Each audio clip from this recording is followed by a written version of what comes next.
দর্শক, এবারে আমরা জানবো ঈদ যাত্রার খবর। ঈদ যাত্রার আরো খবর জানাতে গাজীপুর থেকে আমাদের সঙ্গে যুক্ত হচ্ছেন আমাদের সহকর্মী জাহাঙ্গীর আলম।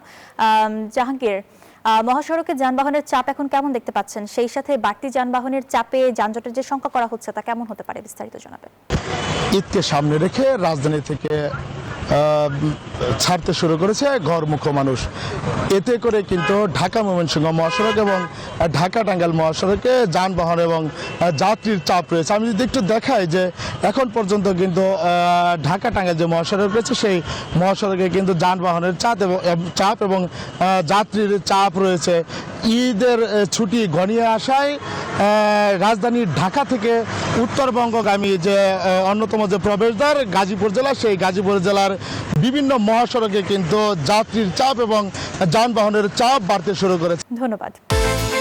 বিকাশ পেমেন্টে 10,000 টাকার বেশি অফার। শপিং চলছে তো।